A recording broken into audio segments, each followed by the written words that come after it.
Before I start doing some of my autumn garden planting, more of it, that is, I figured I'd take a little walk and talk. Because being enlightened is not a fun thing to go walking around telling people, because everybody wants to act like they know, or they have the best answers, and they've studied and found out this thing. But when somebody has had all this information, not just channeled, tunneled, downloaded, implanted, enlightened into them, it's not something that you just turn off. It's not just because people don't want to hear the truth, you stop telling the truth. It would almost be like not talking at all. Because if you look around you in the world and see what people are doing, none of this is necessary. You don't have to be alive. And I'm not saying go kill yourself. I'm just saying if you're doing things out in the world that are hurting yourselves, others, the environment, and all these main things, you've got to stand up for what is right and stop doing those things. Even if other people threaten to harm you or imprison you for these reasons. It's not like I'm trying to say, let's go out and start a war. Let's go out and get in fights. That's the last thing we need to do. We are not barbarians anymore. And we are also not the kind of warriors that people think that they want to be. I'm going to be a warrior, dude. I'm a fucking spiritual warrior. Come on, dude. We live in a world where you go buy your fucking food from the market down the road. You're not a warrior. Not just because you can fight and you've learned how to punch people and you've learned how to escape or tactics to injure others. Does that really make you a good person? Unless you're doing it to stop bad people. And the bad people in the world are the ones controlling us. The ones that enforce laws that they make so that you can't be free upon your own choosing to do what you feel is right. Now, if we would teach each other what right and wrong really is, which I do, I speak the word of God, not just God, the idea in a book, not some dude floating in the clouds, the living essence within all of us. And when we die, we understand this, the still small voice within. This is not a still small voice within me anymore.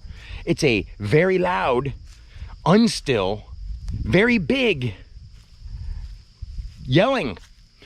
Not necessarily yelling, but it's blasting in my mind, blasting in my being, blasting in my soul at all times.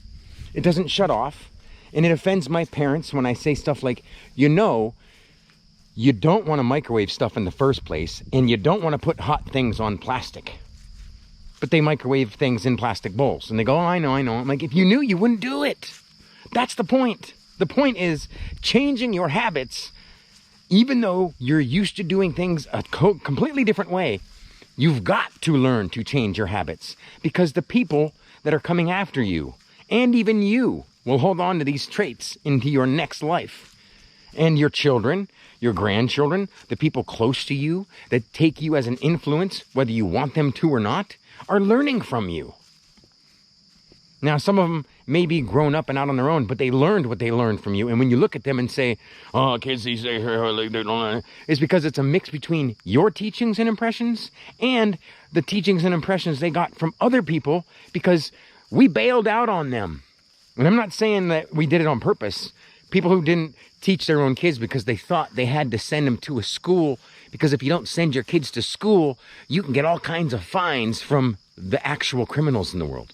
The actual criminals are the ones who are enforcing other people's laws. And I'm not just okay with the people who work for those corporations because they're feeding their family. No, if they want to feed their family, grow their food and then feed your family. Don't tell me making money feeds your family. You do not need money to feed anybody. This is the whole conundrum that we run into, or conundrum, I'm sorry. We run into this stupid idea that we need money to buy food. And when I say this simply, have you ever walked up to an apple tree and said, hey, apple tree, here's some money. Can I have an apple? Hey, seed, I'm going to put you in the ground. And if I pile money up on top of you, will it do anything? No, it won't. You can't scarf down your money, or else you'd either get indigestion or you'd probably die from all the ink. But I'm just telling you, being enlightened is not simple. Being enlightened is not easy. And the reason it happened to me is because I wasn't searching.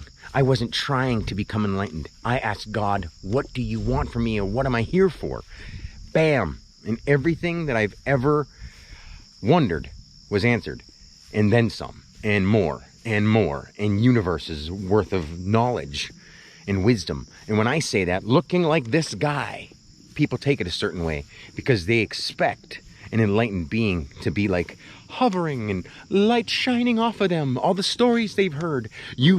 We've all had so many stories that we live in a world of make-believe.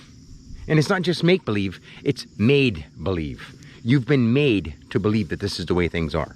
And until you man up or woman up or become a grown-up, you're never, ever going to escape this cycle. And this cycle gets worse and worse and worse as you do it. I'm trying to teach you how you can escape this cycle and move to a better one. When I say escape, it's not anything so dastardly and horrible. I mean, if it was, you wouldn't even be able to live any moment without pain and stress. It's not that horrible yet. And I do know what's coming. I just can't talk about it. But if anybody needs any help, I'm always here for you. Always.